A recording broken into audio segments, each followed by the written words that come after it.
Bismillahirrahmanirrahim. Assalamualaikum warahmatullahi wabarakatuh.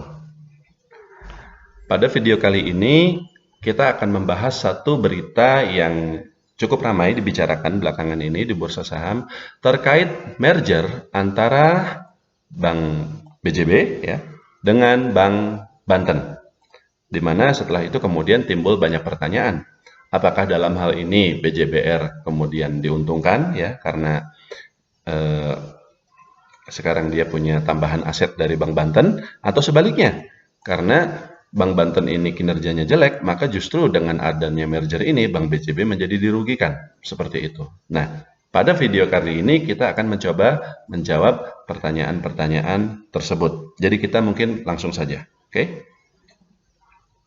Nah, pertama yang harus kita lihat adalah fakta-fakta pentingnya terlebih dahulu. Informasi pertama yang menyebutkan adanya merger antara Bank BJB dengan Bank Banten itu adalah ketika keluar letter of intent antara Pemprov Jawa Barat dan Pemprov Banten per tanggal 23 April 2020. Yang mengeluarkan dokumennya ketika itu adalah dari Bank Banten ya. Nah, di sini dokumennya seperti itu ditandatangani oleh Direktur Utama dari Bank Banten per tanggal 23 April 2020. Jadi 2 hari yang lalu sebelum video ini dibuat. Nah, di sini ada 4 poin, tapi poin pertama yang paling penting. Pada hari Kamis, tanggal 23 April 2020, telah dilakukan penandatanganan LOI antara Gubernur Banten sebagai pemegang saham pengendali terakhir dari Bank Banten dan juga Gubernur Jawa Barat sebagai PSPT dari Bank BJB terkait dengan rencana penggabungan usaha Bank Banten ke dalam Bank BJB. Jadi kata kuncinya di sini adalah ini masih sebatas rencana. Belum ada realisasinya. Ini masih sebatas rencana saja. Dan rencananya apa? Bank Banten ini akan digabung, dilebur ke dalam Bank BJB. Jadi nanti Bank Banten ini tidak ada ya, berubah namanya menjadi Bank BJB. Aset-asetnya Bank Banten itu menjadi milik Bank BJB, seperti itu. Nah, jadi ini karena ini sifatnya baru LOI ya, maka masih membutuhkan sejumlah proses agar terrealisasi, seperti izin dari OJK, izin dari Bank Indonesia karena ini adalah bank sehingga membutuhkan persetujuan dari bank sentral dan seterusnya. Nah, meski demikian kita anggap bahwa merger ini sudah resmi seperti itu. Maka bagaimana? Fakta penting berikutnya adalah ya ini. Bank BJB ini adalah bank berfundamental bagus yang sukses bertransformasi dari bank pembangunan daerah menjadi bank skala nasional meski basisnya tetap di Jawa Barat ya. Kinerja Bank BJB itu bisa kita lihat dalam 5 tahun terakhir. Nah, di sini ini adalah dokumen laporan tahunan dari BJBR ya. Antara tahun 2014 hingga tahun 2018, kita bisa lihat di sini langsung saja ke bagian laba ya. Nah, ini dia. Total laba rugi yang dapat diatribusikan kepada pemilik entitas induk. Nah, ini di sini kita bisa lihat bahwa tahun 2014 laba Bank BJB 1,1 triliun, naik menjadi 1,3 triliun, turun sedikit 1,1, naik lagi dan sekarang menjadi 1,5 triliun. Jadi dalam 5 tahun terakhir cukup bagus ya. Terutama karena 1,5 triliun ini kalau dibandingkan dengan ekuitasnya 11 triliun sekian, berarti mencerminkan nah ini ROE ya.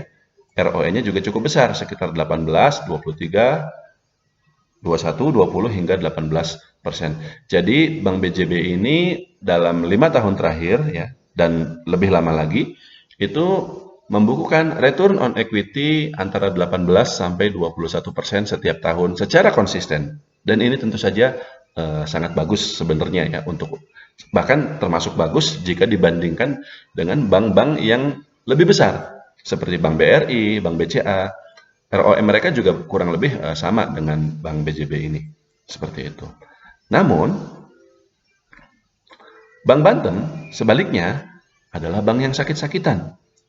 Kita lihat kinerjanya dalam 5 tahun terakhir. Ini adalah laporan tahunan dari Bank Banten. Dari 2014 sampai 2018, ya, bisa kita lihat di sini. Nah, ini dia, laba rugi bersih.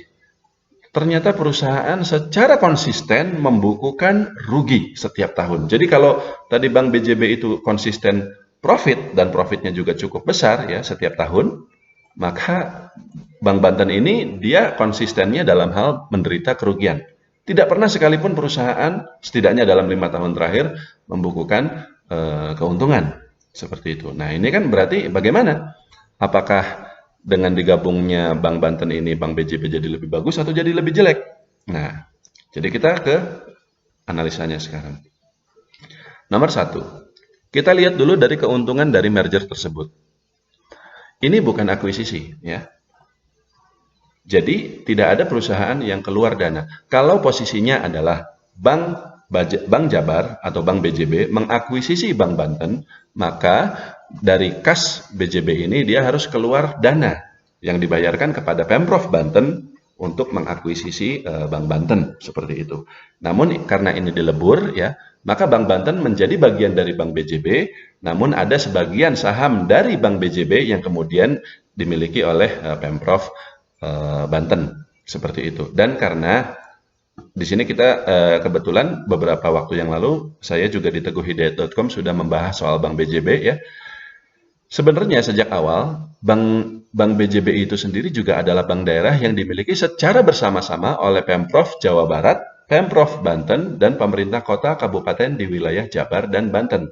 Jadi memang sejak awal Bank BJB itu juga ada saham Bank Bantennya di situ. Tapi sekarang ya mungkin porsinya akan lebih banyak.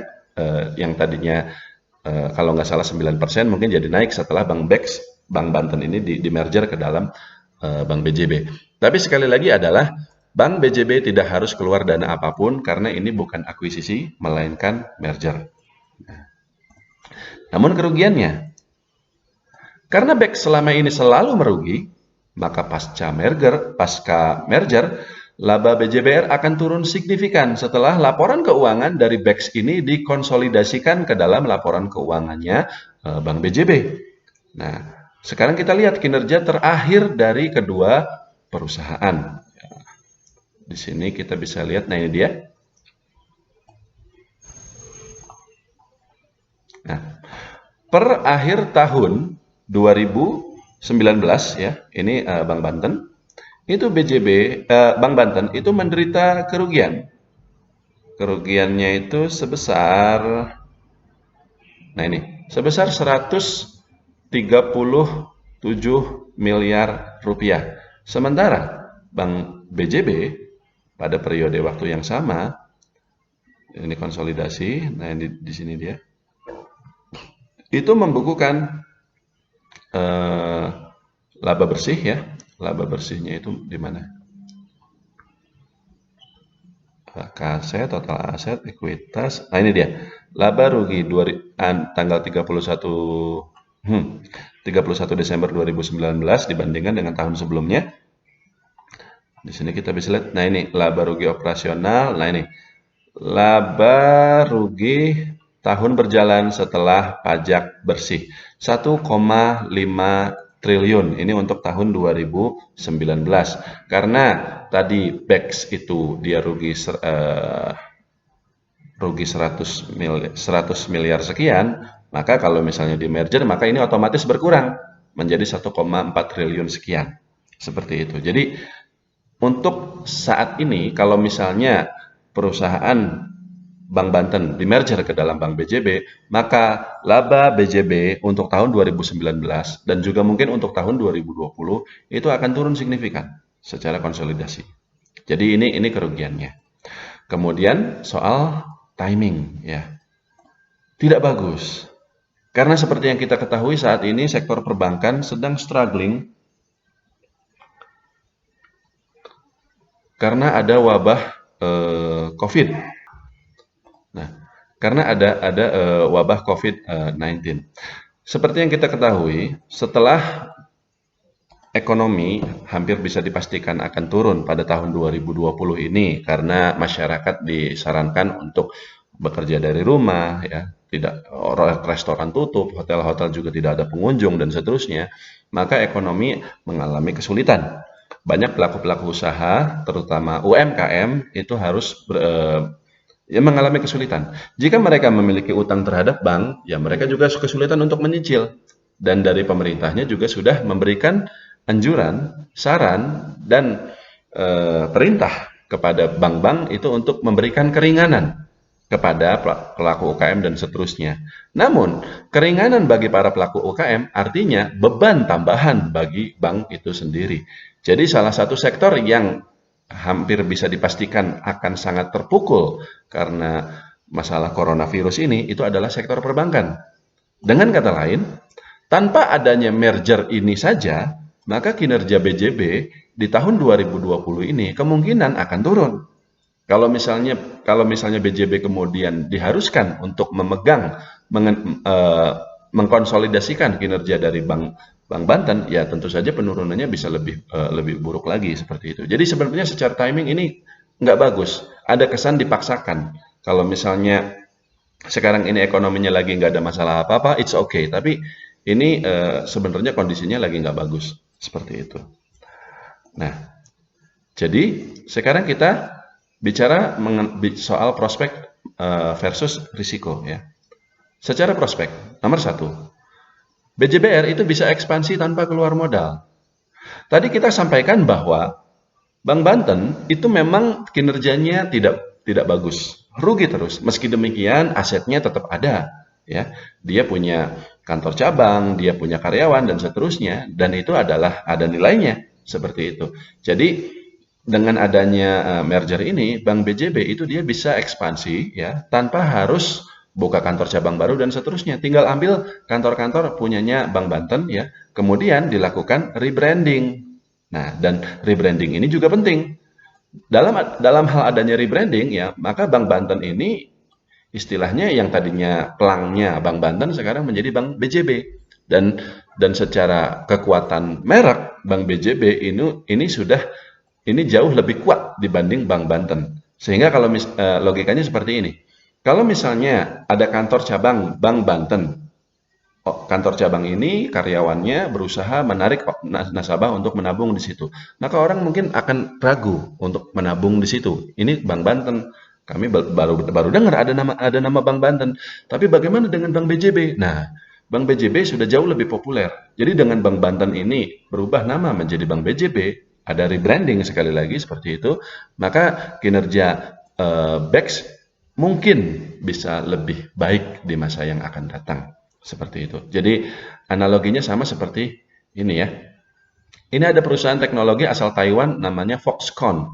Foxconn ini adalah yang memproduksi ponsel, komponen ponsel untuk merek-merek terkenal seperti BlackBerry, ya meskipun sekarang BlackBerry sudah tidak ada, iPad, iPhone, iPod, dan seterusnya. Jadi kalau misalnya Foxconn jual produknya sendiri dengan merek Foxconn, mungkin nggak laku. Tapi kalau Foxconn bikin handphone lalu dikasih cap iPad atau iPhone, nah itu kan sangat laku, harganya sangat tinggi. Nah, hal yang sama ya berlaku untuk BEX. Kalau dia jadi Bank BJB, maka prospeknya bisa jadi lebih baik. Nah, meski demikian ada juga risikonya.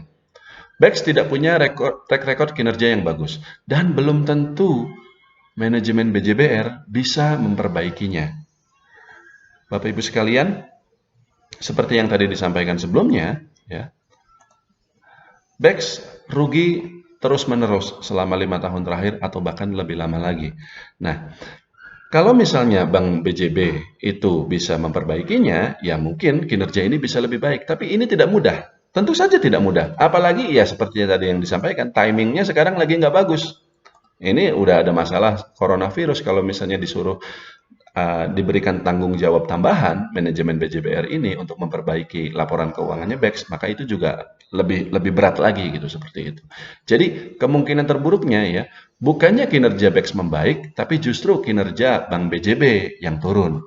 Ketika misalnya manajemen BEX membagi fokusnya dengan berusaha mengembangkan kantor-kantor cabang perbankan milik Bank Banten ya, tapi bukan tidak mungkin hal itu justru membuat kinerja dari kantor-kantor cabang milik BJB itu sendiri jadi sedikit terbengkalai. Dan jika itu terjadi ya, maka justru kinerja BJBR lah yang terseret turun.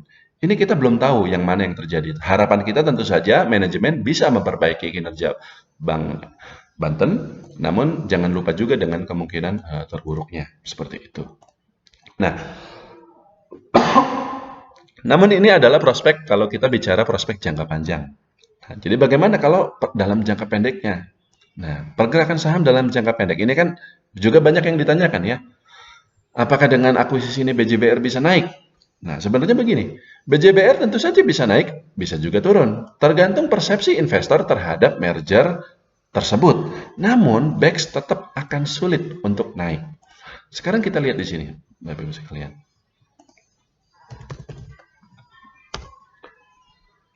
Bank BJB itu terakhir berada di posisi 915. Ini posisi yang sebenarnya relatif tinggi ya, menimbang pasarnya dalam beberapa bulan terakhir ini kan lagi drop seperti itu.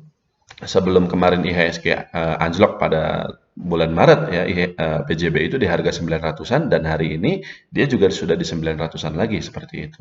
Nah, dan ini kita belum tahu apakah istilahnya setelah adanya pengumuman merger ini BJB akan naik atau turun karena itu tergantung persepsi investor terhadap merger tersebut. Selain karena mergernya juga baru sebatas rencana, belum direalisasikan ya. Jadi ini peluangnya bisa dibilang 50-50. Kalau misalnya berita yang keluar adalah bahwa BJB direkturnya misalnya ngomong secara optimis, kami bisa memperbaiki kinerja Bank Banten, mungkin sahamnya akan naik.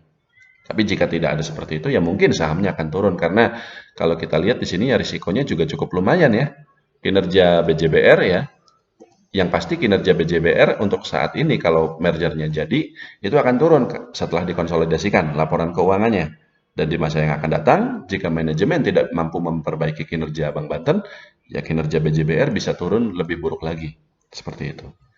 Namun, untuk saham BEX itu sendiri, itu tetap akan sulit untuk naik. Sekarang kita lihat pergerakan saham BEX. Terakhir harganya di harga Rp50.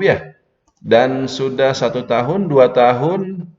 Nah, barulah terakhir saham BEX ini bergerak itu di tahun 2017 lalu. Dan setelah itu mati di harga 50. Ya tentu saja itu bisa dimaklumi karena kinerja perusahaan juga jelek sekali. Jadi bagaimana bisa secara fundamental sahamnya naik? Seperti itu. Namun, yang juga menarik untuk diperhatikan adalah fakta bahwa ya. Nah, ini di sini adalah laporan keuangannya Bank Banten ya untuk kuartal 3 2019.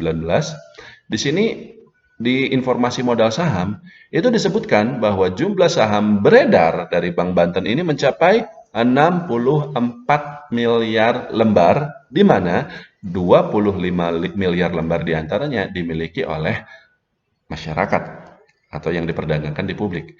Ini ada 25 miliar lembar saham. Sebagai perbandingan, saham dari Bank BJB yang beredar di masyarakat, kita lihat di sini. Nah, ini dia. Jumlah saham beredar Bank BJB di masyarakat itu adalah sebentar. Totalnya ada 9 miliar lembar dan hanya 2,4 miliar yang dimiliki oleh masyarakat ya. Selebihnya ya, ini tadi yang tadi disampaikan ya, dimiliki oleh Pemprov Jawa Barat, lalu pemerintah Kota Kabupaten Jawa Barat dan juga ada juga yang dimiliki ada saham Pemprov Banten juga di Bank BJB tersebut. Namun yang dimiliki oleh masyarakat itu hanya 2,4 miliar lembar. Sedangkan BEX tadi itu mencapai 25 miliar lembar. Kenapa ini penting? Jadi begini, 25 miliar lembar ini itu sekarang nilainya harganya itu Rp50. Katakanlah kalau misalnya 25 miliar lembar ini investor publik yang sekarang memegang saham BEX itu udah pasrah, udah nggak peduli. Tapi kalau misalnya somehow dia naik ya, dia naik menjadi dari 50 menjadi 51 perak saja, maka kita lihat hitung-hitungannya di sini. Harga saham BEX itu sekarang Rp50. Jumlah saham beredarnya itu 25 miliar lembar. Katakanlah dari 25 miliar lembar ini, ketika mereka mendengar bahwa BEX akan di-merger ke dalam Bank BJB ya, maka ada investor dari luar yang berniat untuk masuk ke dalam saham BEX karena berpikir bahwa mungkin sahamnya akan naik dalam jangka pendek. Setidaknya dalam jangka pendek seperti itu. Namun di sisi lain ada 25 miliar lembar saham milik BEX yang masih dipegang oleh investor publik. Nah, katakanlah dari 25 miliar lembar ini ada sepersepuluhnya saja investor yang setiap hari dia pasang offer untuk jual di harga 50 perak ini. Maka 2,5 dikali 50, maka Bapak Ibu sekalian, dibutuhkan nilai transaksi sebesar 125 miliar rupiah hanya untuk menaikkan saham BEX dari 50 perak ke 51. Dan itu bukan jumlah uang yang sedikit. 125 miliar rupiah. Ini berbeda dengan katakanlah BJB tadi. Karena jumlah saham yang beredar tidak sebanyak BEX, maka jumlah sahamnya itu yang diperdagangkan juga lebih kecil. Jumlah ya, bukan nilai. Kalau nilai kan harus dikali dengan harga sahamnya. Seperti itu. Sehingga harga sahamnya untuk naik itu lebih mudah. Hanya perlu transaksi berapa miliar dia sudah naik. Seperti itu. Tapi kalau misalnya untuk BEX ini butuh nilai transaksi hingga ratusan miliar rupiah hanya untuk bikin sahamnya naik dari 50 ke 51. Dan dari 51 ke 52 ya butuh 125 miliar lagi dan seterusnya. Jadi berat. Beda ceritanya kalau misalnya jumlah saham beredarnya BEX ini tidak banyak. Tidak mencapai 25 miliar lembar. Misalnya cuma 1 miliar lembar saja. Tapi ini sangat banyak. Dan yang pasti ketika misalnya sahamnya naik, maka pasti ada saja pemegang saham lama yang dia memanfaatkan kesempatan itu untuk menjual sahamnya. Jadi sekali lagi ya, BEX tetap akan sulit untuk naik. BJBR mungkin akan naik kalau persepsinya positif terkait merger ini, tapi BEX tetap akan sulit untuk naik. Seperti itu. Jadi kesimpulannya ya, bagi BJB, risiko merger ini terbilang tinggi. Terutama ya, karena BEX ini aslinya bukan bank pembangunan daerah seperti BJBR. Selain karena timingnya juga tidak tepat ya. Sekarang ini bursa lagi turun. Orang nggak mikir lagi soal profit lah, yang penting asal bisa bertahan saja di pasar modal seperti itu. Kemudian kinerja perbankan juga hampir pasti akan turun seperti itu. Dan tadi di awal disampaikan bahwa keuntungan BJB ini adalah karena statusnya sebagai bank BPD, bank pembangunan daerah, maka dia bisa memaksa ASN, pegawai negeri, itu untuk menabung, untuk mengambil kredit di situ. Tapi BEX ini aslinya bukan bank pembangunan daerah. Aslinya apa? Sekarang kita lihat sejarahnya. Nah, ini di sini. Nah, ini milestone ya. Bapak Ibu sekalian, Bank BJB atau Bank Jabar itu memang sejak perusahaannya berdiri sekitar tahun 1960-an, itu statusnya sekali lagi memang sudah merupakan bank pembangunan daerah. Tapi berbeda dengan Bank Banten ini. Bank Banten itu pertama kali berdiri pada tahun 1993. Ketika itu dengan nama PT Eksekutif International Bank, atau yang lebih dikenal dengan nama Bank Eksekutif. Itulah kenapa kode sahamnya itu BEX ya. Itulah kenapa kodenya BEKS. Kalau misalnya Bank Banten kan mungkin BNTN atau apa gitu ya. Tapi ini BEX karena memang dulu namanya itu Bank Eksekutif ya. Dan dalam perjalanannya Bank Eksekutif ini ya kinerjanya tidak bagus. Dia struggle, bank kecil yang tidak mampu bersaing dengan bank-bank yang lebih besar. Sehingga pada tahun 2010 itu diakuisisi oleh grup Rekapital, salah satu grup private equity terbesar di Indonesia, milik salah satu politisi di Indonesia juga, itu terkenal sekali.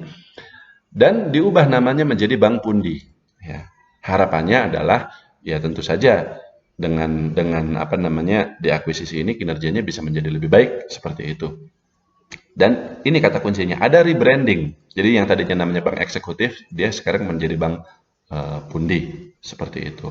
Namun dalam perjalanannya ternyata tidak cukup memuaskan. Dari 2010 sampai akhirnya 2017, Bank Pundi ini juga ya, BEX ini itu juga selalu merugi hingga barulah pada tahun 2000 sorry, di sini nih. Pada tahun 2016 ya, Rekapital itu lempar handuk, menyerah. Udahlah, ini rugi terus, kita nggak bisa pertahankan. Jadi Bank Pundi ini kita jual, dan apa namanya, ternyata dijualnya itu adalah ke Pemprov Banten ya. Dan sekali lagi dia di rebranding menjadi Bank Pembangunan Daerah Banten. Tapi sekali lagi kalau kita lihat asal muasalnya, dia bukan bank daerah. Dia adalah bank swasta yang kecil, milik swasta, bukan milik pemerintah. Barulah pada tahun 2016 dia menjadi Bank Pembangunan Daerah, tapi tentu saja sejarahnya sangat berbeda dengan Bank BJB itu tadi. Dan dari tahun 2016 ini kemudian ya manajemen berusaha melakukan eh, pembukaan kantor cabang baru dan seterusnya, tapi seperti yang tadi bisa kita lihat di sini ya, hasilnya dari tahun 2016 sampai tahun 2018 ini perusahaan tetap merugi. Tetap merugi. Jadi hasilnya nggak ada. Hasilnya nggak ada seperti itu. Nah, jadi sekali lagi berbeda dengan katakanlah BJB yang memang dia sudah punya nasabah ASN dan seterusnya, BEX itu tidak punya keuntungan yang sama. Dia adalah bank swasta aslinya yang harus struggle. Jadi risikonya terbilang tinggi. Jadi nomor dua, mengingat perjanjian mergernya masih sebatas letter of intent, maka jika mergernya batal, prospek jangka panjang BJBR tidak berubah, tetap cerah. Namun jika mergernya jadi, maka prospek BJBR dalam jangka panjang ya, ini kita nggak bicara jangka pendek, karena kalau jangka pendek sekali lagi tergantung persepsi. Namun dalam jangka panjang, itu akan sangat bergantung pada kemampuan manajemen perusahaan untuk memperbaiki Bank Banten itu sendiri. Dan harus saya katakan itu tidak mudah. Karena apa? Karena itu tadi. Nah ini. Pada tahun 2010, ini BEX ini kan diakuisisi oleh Rekapital menjadi Bank Pundi. Rekapital itu juga bukan perusahaan, bukan grup konglomerasi yang sembarangan. Mereka sangat baik, mereka punya pengalaman yang bagus, bikin perusahaan kecil jadi besar, salah satunya PT Tower Bersama Infrastruktur, yang sahamnya juga diperdagangkan di BEI dengan kode tebik ya, dan juga banyak perusahaan-perusahaan lain. Tapi ternyata Rekapital yang sudah berpengalaman ini pun ternyata gagal. Gagal membuat Bank Pundi menjadi perusahaan yang menguntungkan. Seperti itu. Dan Bank Pemprov Banten ya apalagi. Mereka tidak memiliki pengalaman dan hasilnya kinerja BEX ya tambah jelek lagi seperti itu. Lalu bagaimana dengan Bank BJB? Manajemennya tentu saja sudah punya pengalaman ya. Jadi mungkin ada peluang bahwa BEX ini akan lebih bagus kalau nanti dikelola oleh BJB. Namun, ya masalahnya itu tadi ya, apa namanya? Ada masalah timing, timingnya nggak pas. Kalau misalnya sekarang kondisinya nggak lagi susah gitu ya, mungkin akan mudah gitu. Tapi dalam kondisi seperti ini agak meragukan seperti itu. Tapi ya kita lihat saja, kita lihat saja. Kalau memang BJB mampu ya, maka prospeknya akan jadi lebih bagus. Tidak hanya bagi BJB, tapi juga bagi BEX. Tapi jika tidak mampu, maka kinerja BJB akan turun dan tentu saja sahamnya dalam jangka panjang juga akan ikut turun. Seperti itu. Oke, kurang lebih seperti itu ya. Untuk jadwal seminar, artikel edukasi, rekomendasi saham dan lain-lain, Anda bisa mengunjungi www.teguhhidayat.com atau mengunjungi Instagram @tghidayat. Untuk informasi mengenai produk-produk yang kami tawarkan, Anda bisa menghubungi Mbak Yanti dan juga Mbak Nuri melalui nomor telepon yang terkait, yang tercantum di sini. Terima kasih, kurang lebih seperti itu. Kalau ada komentar, kalau ada analisa tersendiri mengenai bagaimana prospek BJB ini setelah Bank Banten di-merger ke dalam BJB, dan juga bagaimana prospek Bank Banten itu sendiri, Anda bisa menuliskannya melalui komentar di bawah. Terima kasih. Assalamualaikum warahmatullahi wabarakatuh.